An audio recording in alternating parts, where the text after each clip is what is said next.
Hey everyone, welcome to the class tonight. We are going to be talking about trusting the process and encountering limitation. And this will be good for, if anyone's out there who has any limitations, that might be helpful. I know most of you don't, but Yeah. if you do, it'll be If you helpful. can relate. If you can relate to that. My name is Dr. Asatar Bear, my co-teacher here, Leah Schaefer. Hello, everyone. Welcome. And, you know, um, oh, look, wait, we have our friend, Akbar Kudus, already has joined us. Good to see you, my friend. Just posted this link to 5K of later. I'm not sure what That's that means, but fantastic. that's good. 5,000 people. Okay, Great. good to see you anyway. Excellent. Nicely done. They'll all be by, I'm sure. Nicely done. Thank you. Mm. So, we're talking about this topic and we're talking about, um, we're talking about, you know, as you go through the process and things don't go according to your plan, of course, right? Whether we're talking about the inner Yeah. work or whether we're talking about things in your outer life, the things that you're working on, the things that you're trying to accomplish, they don't always go according to plan. And Yeah. and how do we deal with that, right? How do we continue to move forward even when we encounter these reversals? Um, and you know so we're talking about this, and you really gave a beautiful kind of summary of that, and I thought maybe you just want to share that with people. Oh, okay. Which summary? Which Ab- summary was I giving you? ab- We prepared real well tonight. No. right. I'm But making which the summary? handoff perfectly here. But Oh, I which think one? I feel like I've been talking about a I know lot of you've stuff. said so many good things, so it's hard to just choose one. Um, I was thinking of the part that was really about this concept of trusting the process. Uh, If I can just remember what I said. Well, I've been working a lot with this concept of trust, because because the last month of my life was a shit show. So like, so like, it's like, well, I didn't really have anywhere else to turn to, and so it was this concept of like, for myself, I really believe that all of life is one life. And so, however you want to define that, whatever names you want to give to it, um, but that it's all one life and that it's an intelligible life. I'm not like the most intelligent thing in the universe, right? And so, um, or humanity isn't. And, uh, and so if I ascribe to that, then it's this surrender from myself. It's this surrender into trusting that everything that's happening to me is connected into that that fabric of the one life, and yeah, that everything that I'm responding to is an echo back into that dome. Like everything that, however I respond to what happens to me, is also an echo back into the dome of the one life itself. And it's a deep surrender. It's very difficult because it's like this relinquishing of control. yeah, Um, and so, yeah, this relinquishing of control and trusting in something that's not seen, even when the counter is presenting itself to me. So like when darkness is presenting itself to me, trusting that there's still light, or trusting that ultimately this has happened for a reason beyond my comprehension. yeah. Well, I think that's a beautiful thing to state at a time when you really feel like things are going wrong. That's the time where we tend to trust the process the least, right? We trust Right. it when everything's going well, right? Yeah. But it's like, Look at these synchronicities. yeah, but it's like Yeah. that's the time that we need the trust the most is when things aren't going well. Yeah. Um, Yeah. and to say, um, yeah, I'm not getting the result that I like. I'm getting a lot of pain. And to say, yeah, but this has brought me to a place that where I'm growing, where I'm changing, where I'm developing, and I can trust that it will take me ultimately um, to a place where I really continue to unfold. I think that's a very Yeah. beautiful, you know, response to difficulty and to reversal, and especially when it feels like people are out there trying to get you, right? Like, Yeah.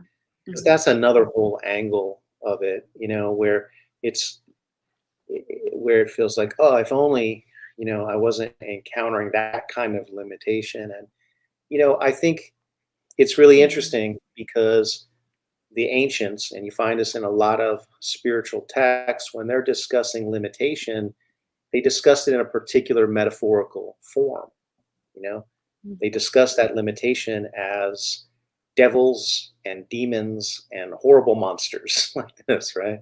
Yeah. And but this Yeah. is what it's really saying, right? They're talking about the limitations of human beings. They're talking about people acting out of pain, out of selfishness, out of Yeah. greed, out of pride, out of that narrow sense of the ego, and trying to defend that, trying to remain in control of that, which in the face of this big world where we're not really in control of very much outside of ourselves, right?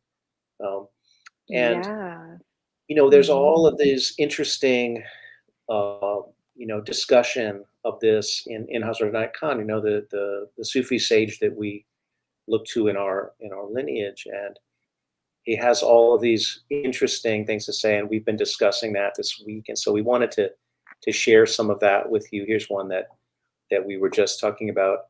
Evil may be likened to fire. The nature of fire is to destroy everything that lies in its path. But although the power of evil is as great as the power of fire, yet evil is also as weak as fire. For as fire does not endure, so evil does not last. As fire destroys itself, so evil is its own destruction. Why is it said, do not resist evil? Because resistance gives life to it. Mhm. So I just think it's fascinating, this old metaphor for limitation, and Mhm. not seeing it as something that's outside, seeing it as something that we all have. We all have our lower self, our limited self. And how do Yeah. we, when we encounter that, right? How do we work with it? How do we not give into it? How do we keep the truth in view, which is much bigger Mhm. than this Mhm. limitation? Yeah, and so it's kinda like when the fire rises up inside of myself, when I'm put off kilter and I get angry, or, when a certain chord of anger gets struck inside myself, then, I can be very destructive with that energy, and it might be hard for some of you to believe that I get angry, but I get extremely angry. Like I None of us believe it. Yeah, well, until you see it. But it has to do with, like, if I feel like, an injustice is occurring, or if I feel like my boundaries are being crossed too vividly, or there's some form of emotional abuse or anything like this, then I get extremely angry. And so it's like this boundary being crossed with me, and I Yeah, get very, very angry. And so, but then my anger, it creates, like, further destruction, like the fire, like in the quote. So Asator read that pretty quickly, but it's like he was saying that the fire, like, evil is like this fire that kind of comes through and destroys, right? But in when I resist it, so maybe that's coming toward me. Maybe it is coming toward me, okay? But then if I then respond back with more fire, then I'm feeding the flames. I'm making it bigger, and that's the resisting. And I feel like, oh, I'm fighting for my justice. I'm fighting for this, that, right? But I'm ultimately making it bigger. I'm ultimately making it gain more power, more traction in that way, because I am now losing my center. I am now outside of myself. And so, but if I just step back, like, And I just kind of respond. This is very difficult to do, but like to respond with calmness or to respond with love towards somebody that's clearly in pain. If I'm able to do that, then basically it can't survive. Like the fire will go out in and of itself. Yeah. Um, and that's the game, I guess. I wouldn't even call it a game, but it's surrender. I would say that's the surrender. Yeah. It's like, yeah, And in moments like that, where it can be so intoxicating, it's like when someone strikes at you, you want to kind of strike back, whether it's yeah, verbally or whatever, right? Like it can yeah. be so powerful to just tune into your breath, even if it's for one breath, even if it's for half a breath, right? To Mhm, feel that flow of energy and mhm, let it connect you to your deepest truth, because that reactivity is not coming from your deepest truth, right? mhm. When Yes, you, like Leah 100%. said, when you step back, you have a different perspective and you see things differently, you know, and you want your actions and words and whatever to align with your what you really know to be true, you know. Oh, we have a comment here. This is heavy for a first time watcher. Welcome. Yeah. This is Matt, probably welcome one to of the deepest the topics we haven't broached this topic before, but yeah, this is definitely welcome, Matt. Stay with us and we'll turn it around. What? But don't you wanna know the answer? Like, so, like, How do you because do it? this is unavoidable. So one of the things I've been reading about is, like, this energy exists in existence, okay? And so it's here, and, like, you can pretend it's not here as much as you want to, but it's here. And so, like, Right. and you wanna see it, and you wanna be, like, very brave to be able to say, like, "This exists, this is real," or at least it's part of existence, right?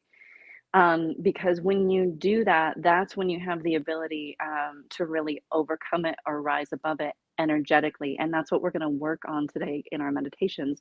And this is the thing is like one of the things Asatar said was when we're in the lower self or the lower vibration, the lower resonance, we want to, if we rise up toward like what's called the higher self or like a higher vibration, the density can't exist there even. And so knowing how to get there in our meditations is what will absolve these energies within yourself. And then Yeah, we can't say it'll absolve it with other people, but within yourself. And that creates like such a peace, and it creates this ability to ride the waves of life.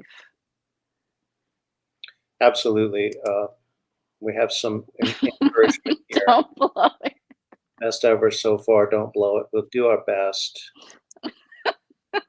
The antagonized, the antagonistic like line in there. I love it. Love it, AQ. Well, Um, would you like to lead us in a meditation here? I would like to, but my phone is gonna die, so I need to go get my charger. You take the reins for a minute, Asatar. I'll I'll be go right first back. then. I'm All right. sorry for this. That's all right. Okay, I'll be right back. Yeah. Um, but we have another comment. I cannot take that deep breath to remove myself from anger without belittling in my mind those who transgressed. I know that's an appendage to be removed. Yeah, that's interesting. I like this comment because you're being very real. You're like, okay, I go within, I start doing the breathing, and I'm in this judgmental, belittling kind of place, right? That's honest, that's great, right? I mean, that is way better than to be deceiving yourself and saying, oh no, I'm so spiritual, right? Like this, right? Like it's important to be real about where we start, but just because we're starting there doesn't mean that's all that there'll be. That's not where we'll finish, um, because we have this incredibly powerful tool when it comes to the breath, and especially when we really develop it, when we really refine it, when we really work on We're working on the breath in two ways here. With Heart Rhythm Meditation, we're working on making the breath powerful, and at the same time making the breath subtle, making the breath refined. Um, so we're doing more than just becoming aware of it, right? We're really working on it, and that takes us to a different place.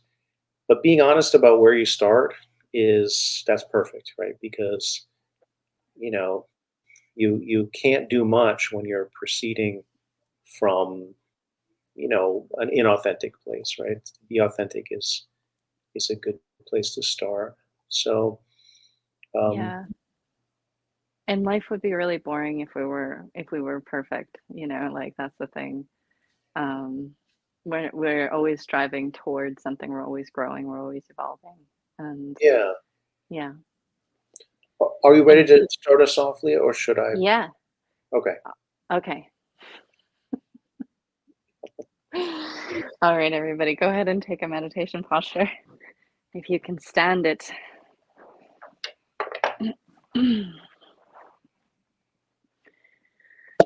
Okay. And then close your eyes or soften your gaze.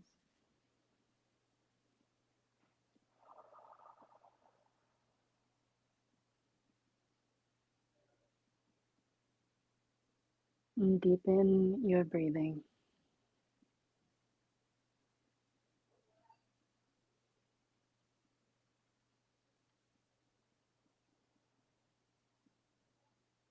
One of the things that makes meditation difficult is facing ourselves.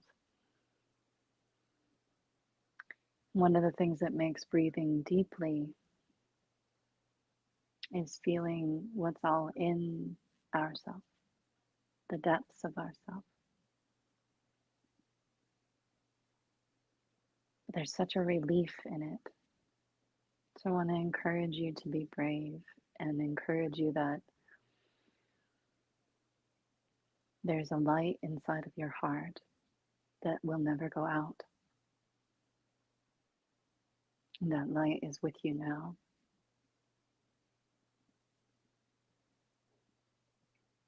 And so, even though I'm full of follies, I'm full of faults, even though I know darkness within myself, I can be brave with this torch of my soul inside the depths of my heart, and I can journey inward out of love.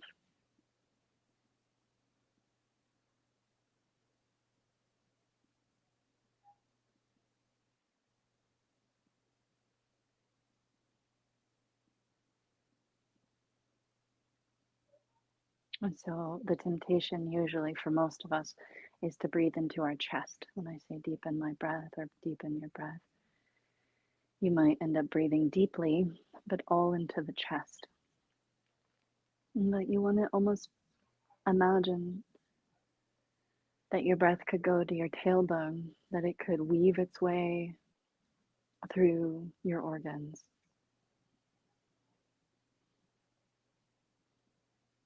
all the way to the very base of your spine, all the way to the root of your being.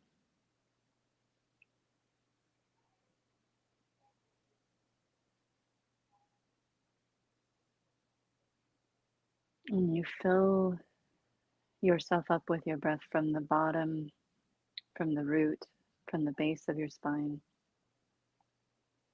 slowly up through your torso to your heart,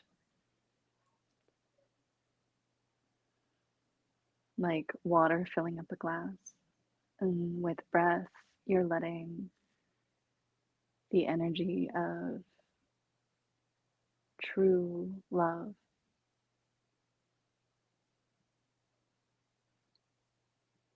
permeate through even the parts of ourselves that are hard to look at or hard to be present with, the wounds, the pains inside.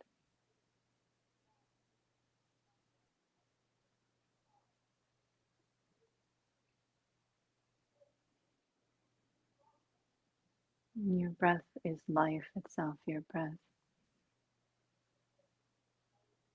has the power to move any energy that you focus on in and through any and every part of your being.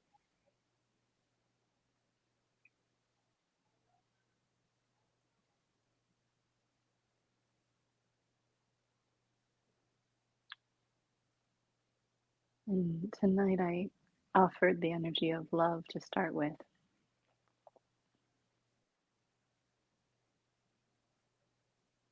because love is very human. It's a deeper resonance than light. I think we might get to light eventually, but love is a deep resonance. It's close to the earth.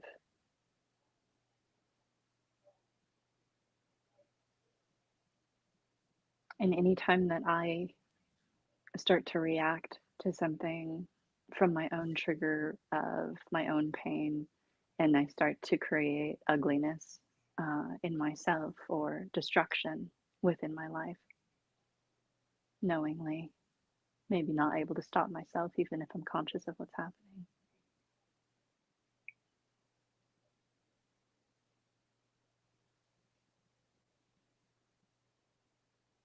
There's a part of me that is showing itself to me. There's a part of me that's saying I'm in pain,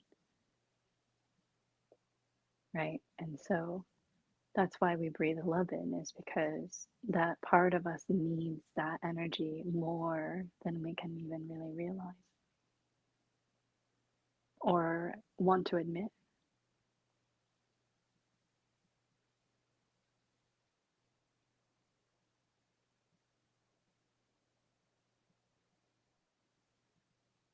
But my friends, you don't have to drum up the deep if you don't want to, but breathe the love into the depths of you.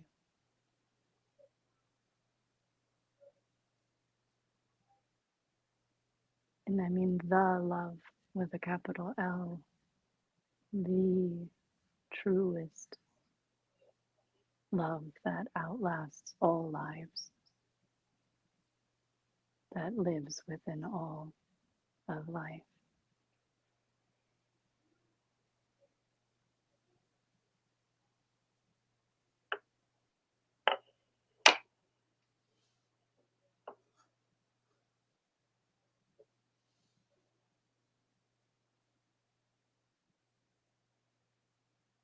That deepest chord of humanity within our hearts.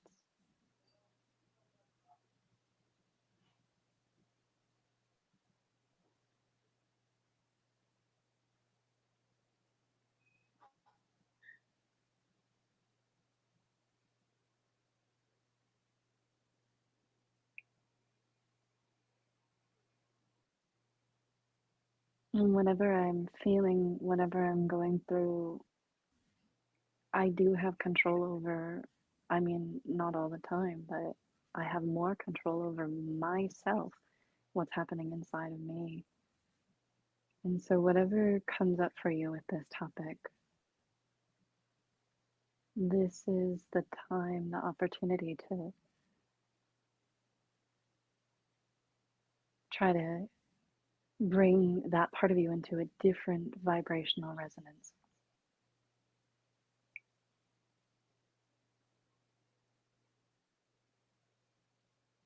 And how do you do that? You have the patience and the love to care enough to sit with it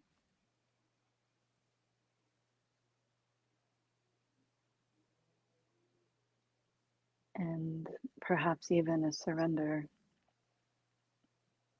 that even if my own personal heart cannot fathom a healing to this wound, that doesn't mean that there is not an omnipotent ocean of love that cannot wipe this out in a moment.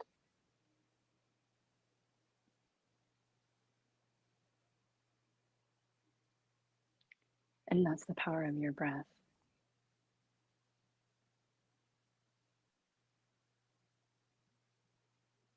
That's the power of faith. That's the power of surrender and belief.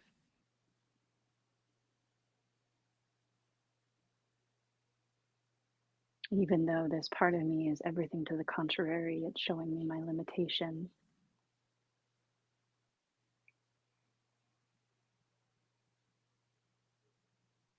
Can I surrender enough to open up to something infinite, to something infinitely bigger than my self concept?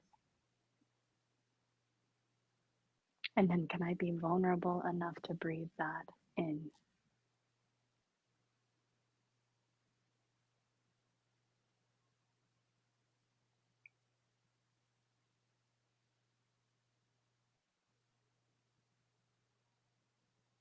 And just feel the way that when you breathe that source of infinite love, when you breathe that in, feel the way how it just acts as this balm to the wound, like this medicine for the wound, this medicine for the part of me that's hurting or that has been wronged.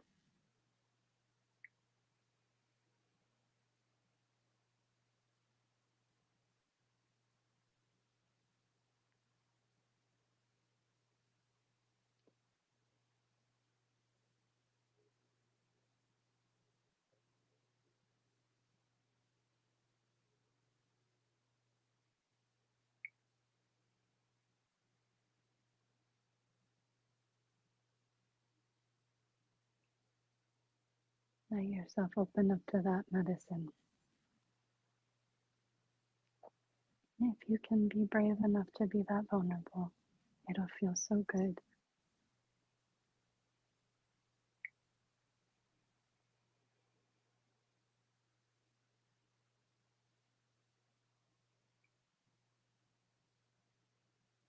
And every time that you exhale, imagining that you are dropping deeper and deeper into your heart, that you're surrendering your mind, you're surrendering your concepts of limitation, and you're dropping into your heart.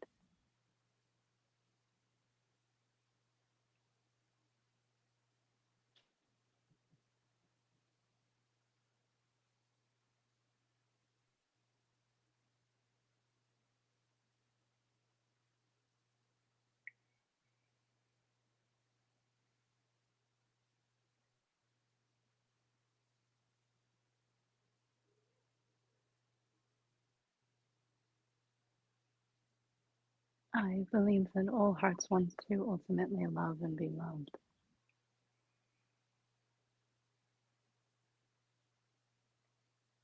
And that's the same when we drop into our heart, that's what we start to feel. We start to feel that sense of wanting love or longing for love, or the sense of how much love is already there.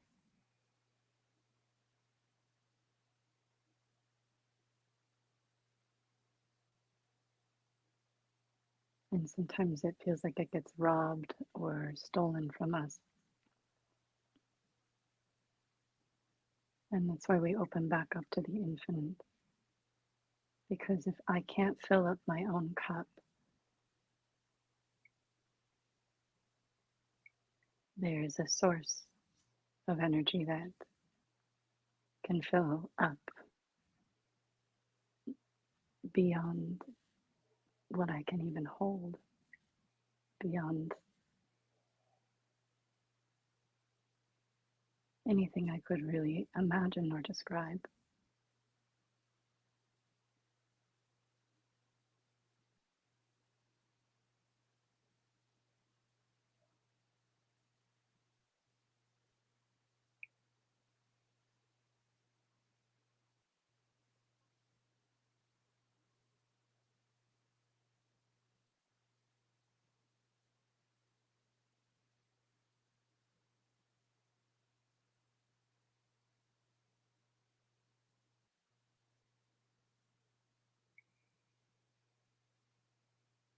Feel as you breathe this energies in and through you. Feel how it changes the resonance of your own field. Feel how it changes you.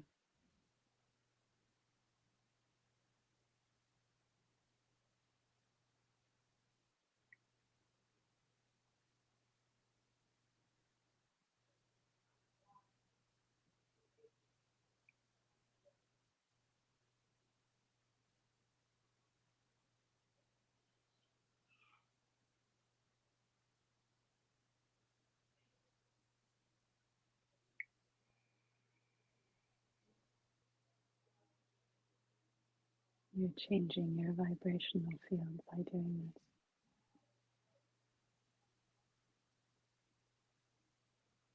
And everything that is false will dissipate. It won't be able to stay here. It won't be able to live in this home that you're creating within your own heart. Because it can't hold, it's too weak to hold in this vibrational resonant field. It'll just dissipate, it'll just melt or disappear.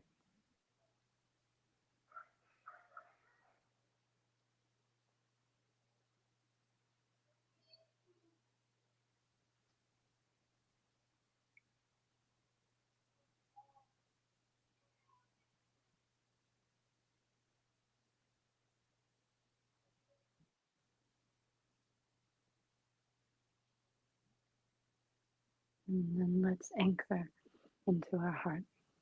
And so either feeling your own heartbeat by tuning in with your heart as you breathe, which is not necessarily going to be an immediate thing. It might take even a year to do.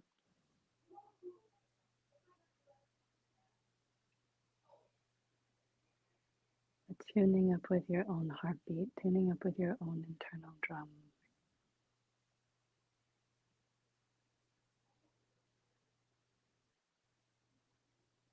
And then if you can't feel that, you can find a pulse point on your neck or on your wrist, or you can place your hand on your heart to feel your heartbeat.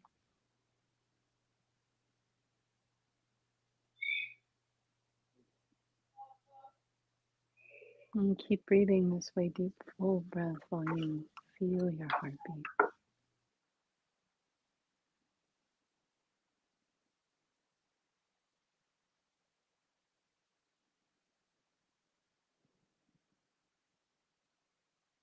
Your heartbeat is this signature of being human, of being fully alive. All around the world, we have so many different beliefs, we have so many different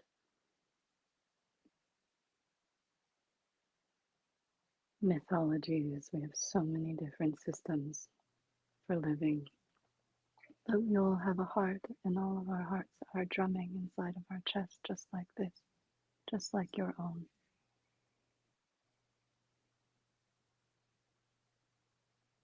Can you feel that?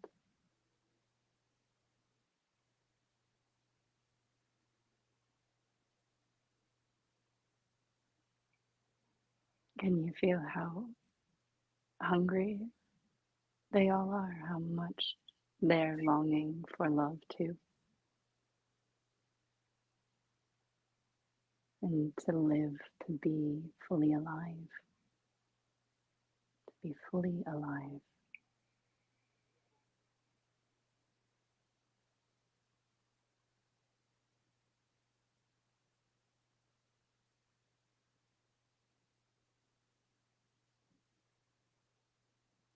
And every time that you tune your heart to a different vibrational resonance, when you tune your heart toward love, toward kindness,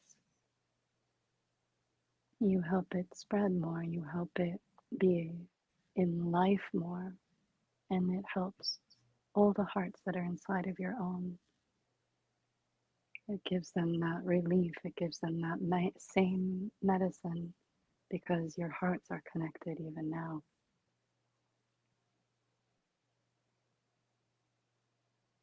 Everyone you love, your heart's connected to through that love.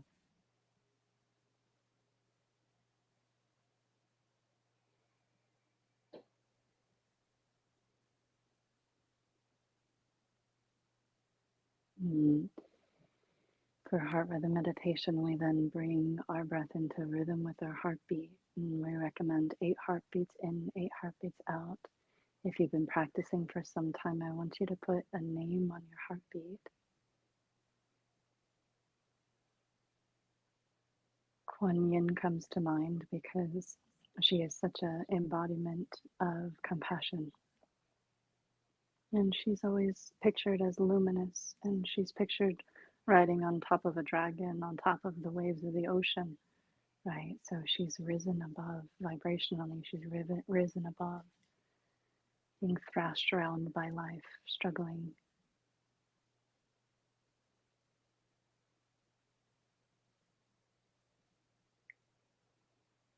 But you can put any word you want to on your heartbeat that means something of that nature, something where it'll bring you to a higher vibration, a higher attunement of maybe love and light this time, luminous.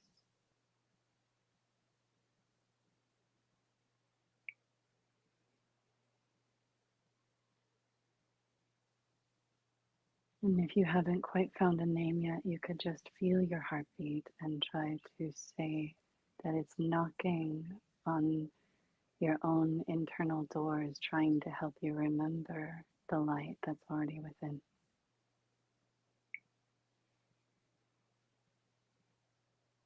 Try to find it.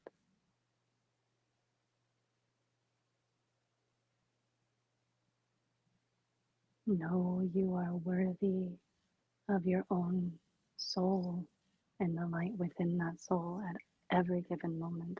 And it's in the depths of your own heart. It's already there.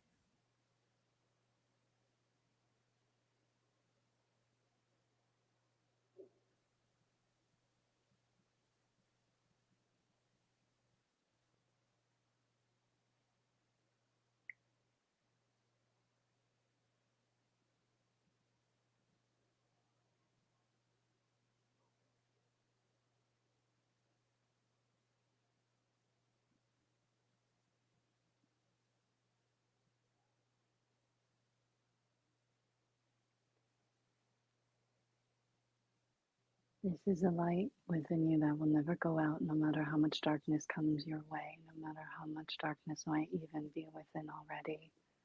This is a light that is always there, and it wants so much to live within you. Can you feel your heart knocking, trying to help you remember that?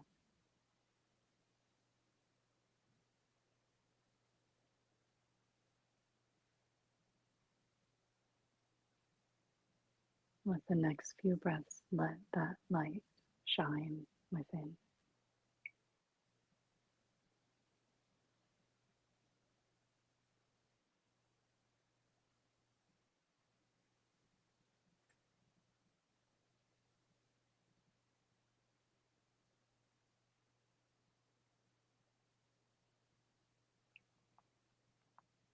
All right, and then when you're ready, move your body. Thank yourself for meditating and open up your eyes.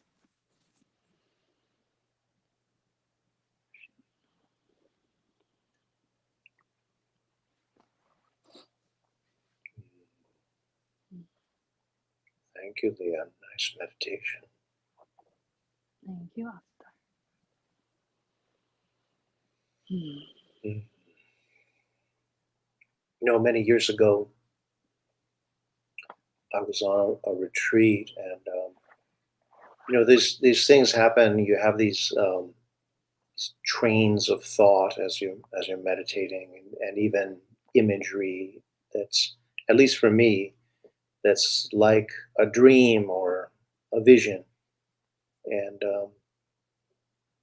and in this vision, I was like a knight, battling this demon, and I had a flaming sword even. Uh, it was very, Wow, yeah, it was like a medieval painting or something. that's cool. And it was I won, and then but the demon was like, "I'll be back. I'll be waiting." And so I left the experience. I came out of the experience, and I felt very disturbed by it. Mm-hmm. Because it was like, oh, I had prevailed at this point. Mm-hmm. But I have a lot of energy in a retreat. Like I'm really in my power, in my strength. Yeah, What about the times when I'm not in that? What about that? Will I be able to prevail at that point? So I talked to my teacher about it, of course, and and he was very unconcerned about it. Like it's like this is just a not it was he was so sanguine about it. So and over the years, I mean, this is probably how many years ago is this? 15, 16 years ago or something. And uh, so then it's like, how do I interpret that now? I think, all of the as you become more aware of your inner world, you uh, a power arises in you that you might fear, and or you might fear Mhm. like, okay, as yourself gets stronger, all the parts of yourself get stronger. The higher part gets stronger, and maybe so Yeah. does the lower part. And Yeah. if you Mhm. were to give in to those impulses, having the inner power that you now have, maybe you could do a lot of damage. That and there's a fear of yourself. At least this is what was coming up for me as someone who had really struggled with my own inner power and did not feel comfortable with that aspect of myself. And that's been kind of Mhm. my journey. I had to come to accept that more and No, I think to it's a very legitimate experience. Uh-huh. yeah, but just to feel a sense of trust in oneself, to feel like Mhm. um, yes, like it's a real concern. It's a real concern. We never we never grow beyond the ability to fall short of who we are and Yeah. to react and to just come out of this very low place. um, and so we always we do need vigilance for that. And Mhm. I think it was my teacher putting a lot of faith in me, and don't worry, that won't be a problem. um, Mhm. at a time where I was kind of questioning, you know Mhm.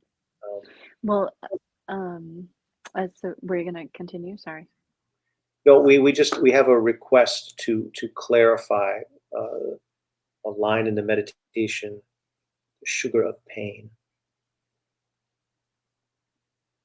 I think I said something else. I probably mumbled. Um, but but the yeah, definitely like this bringing bringing the nectar of love into the pain in order to create the medicine for the pain.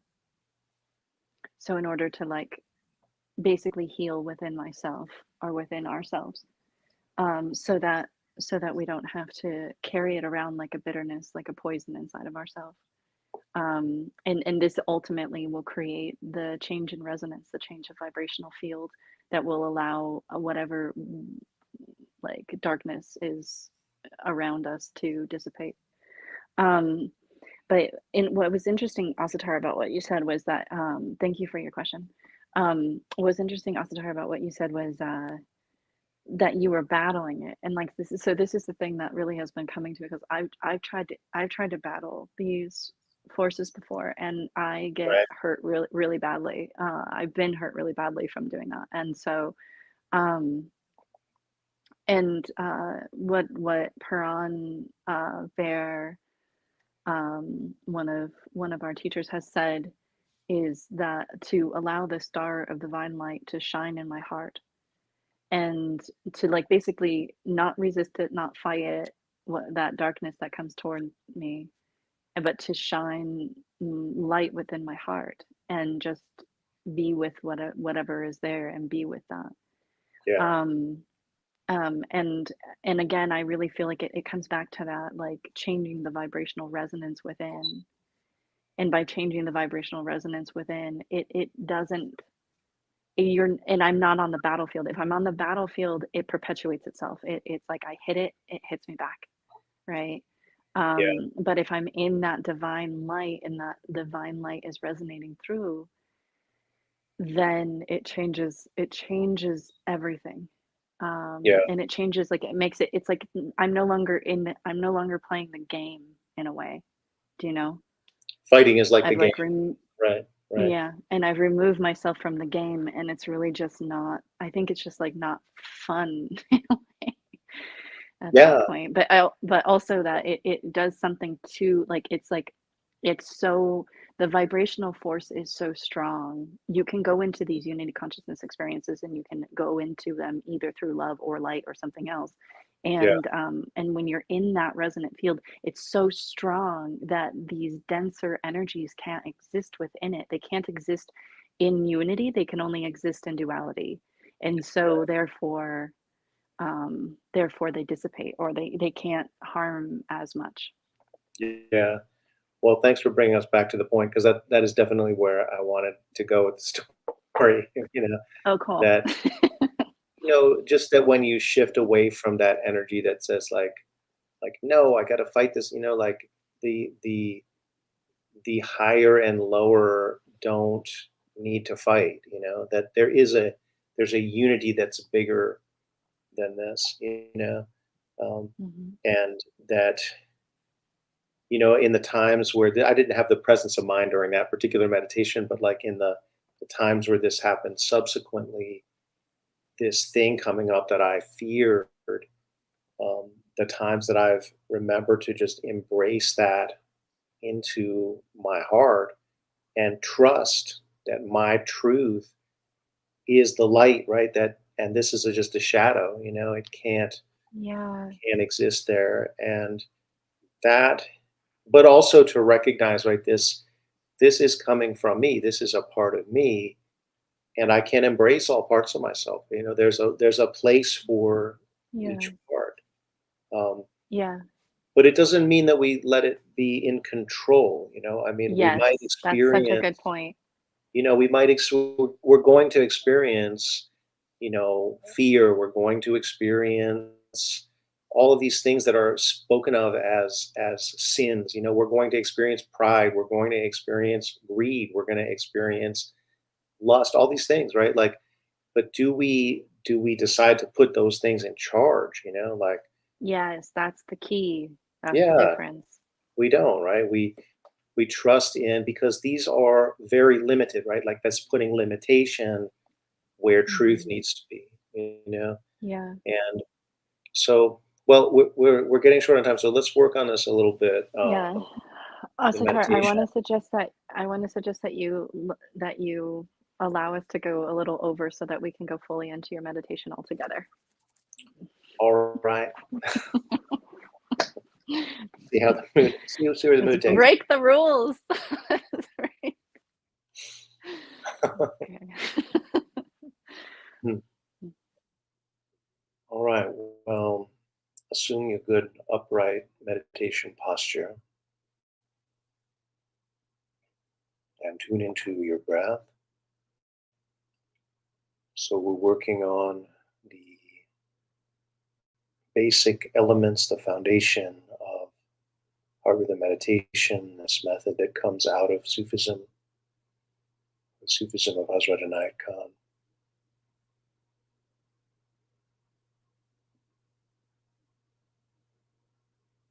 We begin by making the breath deep in the belly, breathing in and allowing your belly to expand, breathing out and allowing your belly to contract.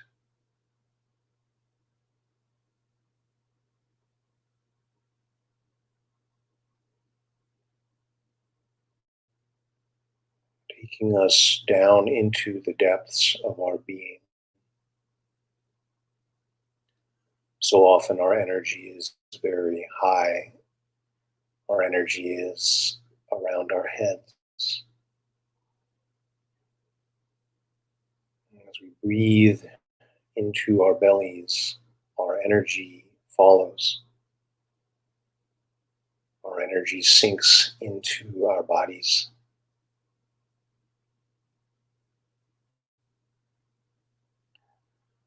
Now we would also like to make the breath slow. So just consciously slow down your breathing. Breathe more. Breathe out more. Allow your belly to really move toward your spine, contracting. And then expand your belly. Allow it to blow up like a balloon.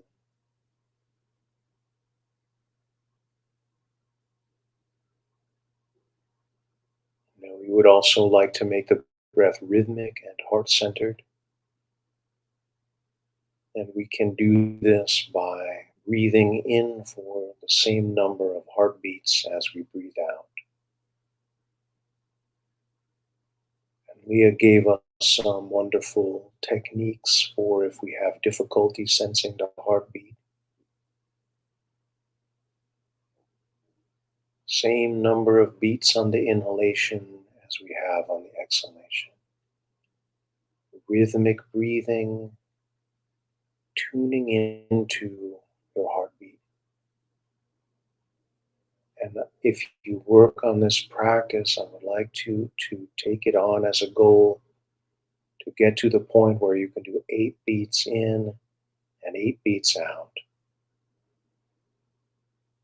You might not be able to do that right away, so choose a rhythm that is right for you today. We accept where we are right now, even as we strive to improve.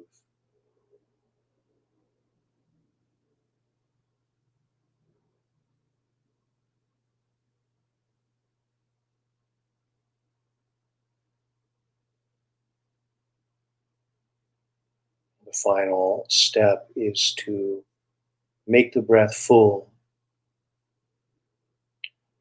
And that means to really engage your abdominal muscles as you breathe out. Squeeze your abdominal muscles. Squeeze out all the breath. And then keep some engagement in your core as you turn around and breathe in. Expanding your belly and then keeping that expansion going all the way up to your collarbone. So, with a full breath, we are no longer just breathing in the belly. That is part of it, but we are allowing the breath to keep on going and fill up the lungs all the way to the top, all the way into the chest. So we're now working with a combination of belly breathing, also called abdominal breathing or diaphragmatic breathing, and chest breathing or thoracic breathing, as it's also called. Using much more of the lung capacity and really stretching your breathing mechanism, your whole breathing apparatus within you. And always striving, even if as you're working with this very challenging action of the muscles that you're not used to doing, you're at the same time keeping your breath very quiet, very refined. There may be a temptation to control the breath by restricting your throat or your nostrils. But do not give in to that temptation.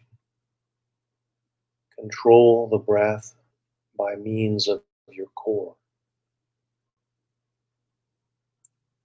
Breathe out and squeeze the abdominal muscles. Breathe in and progressively expand those muscles, but under control the entire breathing cycle. Your breath becomes very slow, very rhythmic, very big, very powerful, and at the same time, very subtle, very refined.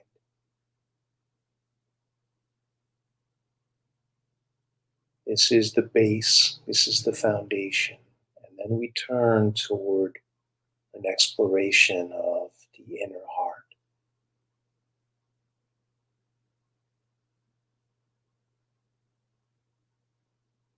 When we start to go within, our thoughts are often racing. Our emotions may be racing well. Our emotions may be encountering this kind of tension that we keep ourselves under throughout the day. We keep a lid on our hearts in so many ways. Part of this is it feels necessary to live in a society, a civilization, but we go too far often. We stifle ourselves, we force ourselves into a box.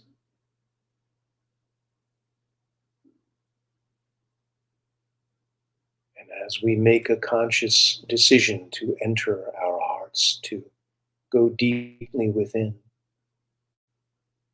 that tension gets released.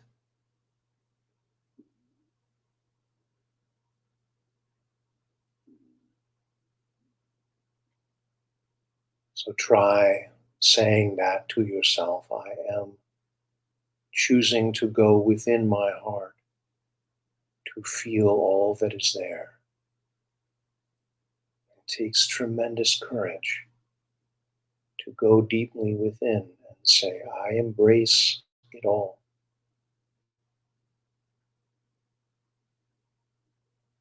Because there will be both joy and sorrow in there.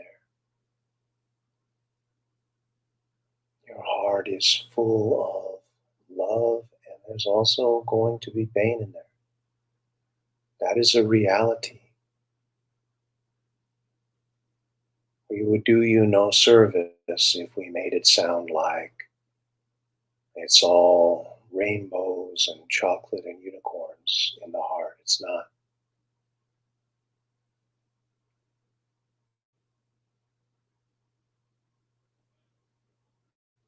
We're not just seeking good things here. We're not just seeking pleasantries. We're seeking truth.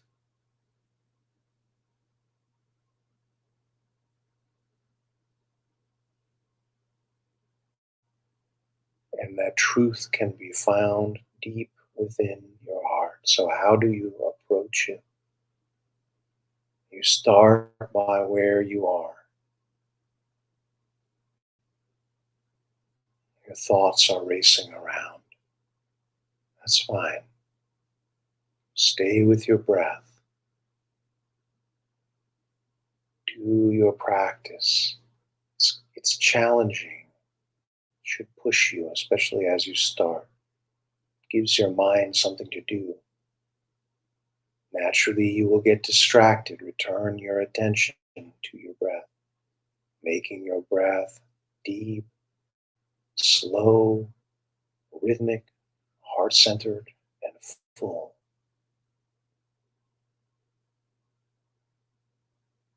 Over time, you will be able to do this foundation and still get distracted. Most wonderful. You've really progressed.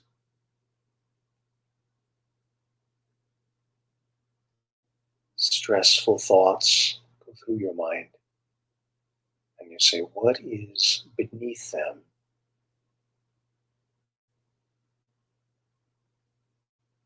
What is beneath that? What is the feeling that is common to all these thoughts? What is the feeling state that I'm in? And you stop resisting it and start embracing it. Resisting it means, no, I don't want to feel that way. I don't like this. No, embrace it. Let it flow through you like a river. A river is constantly changing.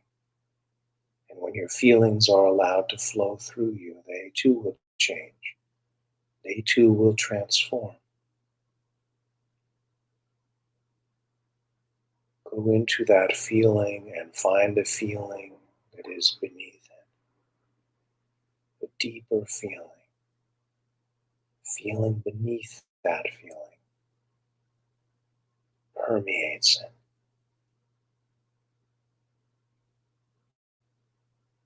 As you go deeper, the feeling becomes less and less connected to any one thing.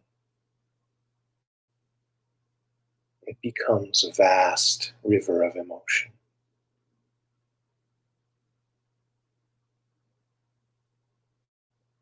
And allow that river of emotion to extend across time and space, going so deeply within it that it becomes pure, perfect, undifferentiated emotion, like a pool of energy, infinitely broad and infinitely deep.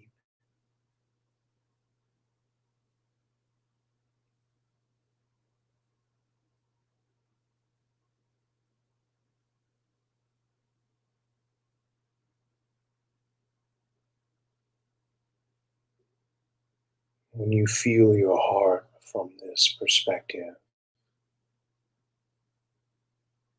you have no choice but to be in the truth of your being.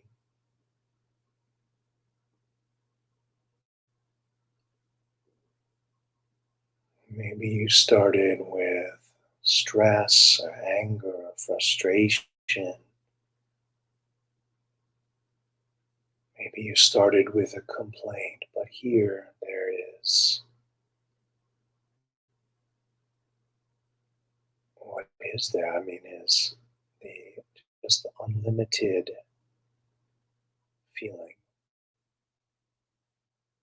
and the power of the state. It changes you.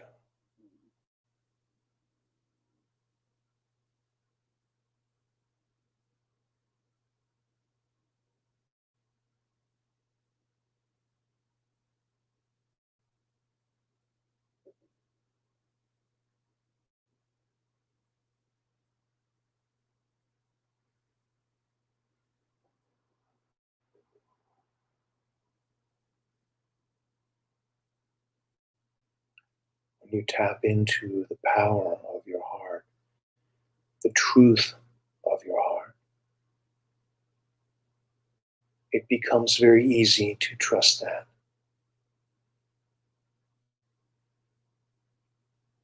It becomes very obvious. It gives you space in which you can choose. How do I respond? Because life demands a response from us all the time. And of course, it's often the case that we react, and when we react, we're not coming from our highest place.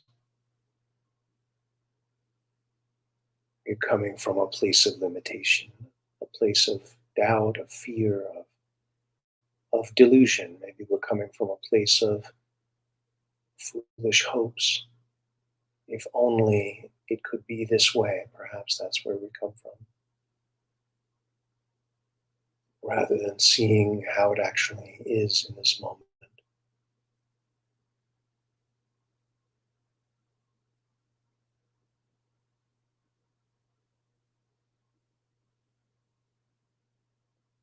This is not to say that having hope is foolish, only that it can blind us to what is happening right now. We don't want that.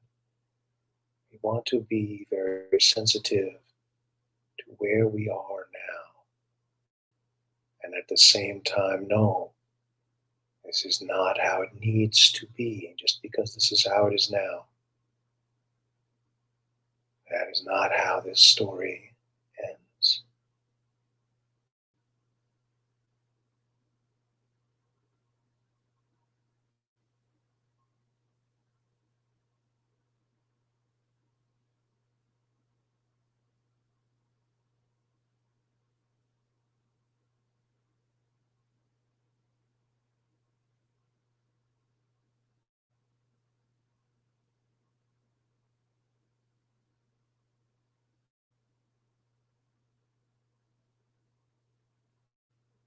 Even from this place of the unlimited perfect truth within your heart, you know you still have base impulses. You still have your limitations. But these can be your servants because every part of you has its place.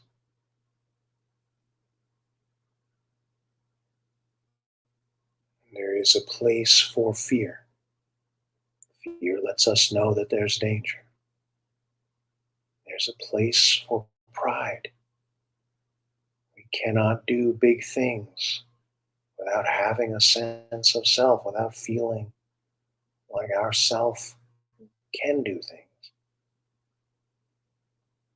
So, all the parts of you that we consider low, they all have their place.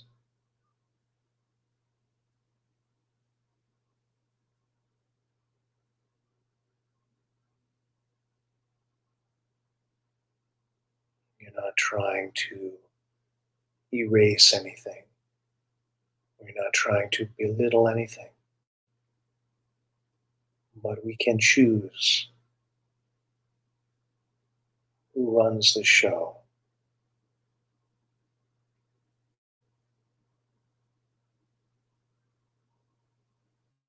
We can choose to have it be that inner truth that cannot be denied.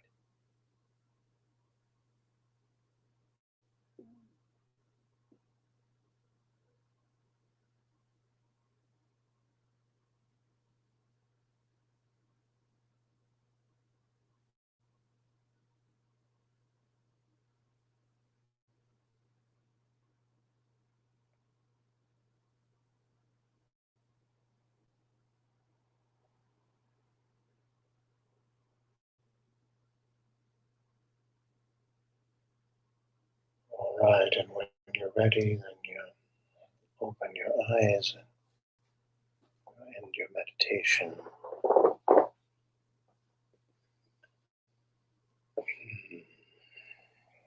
That was really exquisite. Thank you. Mm. Thank you, and thank you to all of you who stuck with us tonight. We went a little bit over. Mhm. Um, if you have an idea for something you'd like us to address or any questions, um, please let us know. Drop us a comment. We'd love to hear from you. And Mm. if you'd like to support the show, we have a link to the Patreon. So thank you all for joining us tonight. We'll be back next week. Thank you for being here, everyone. Much love to you. Mm.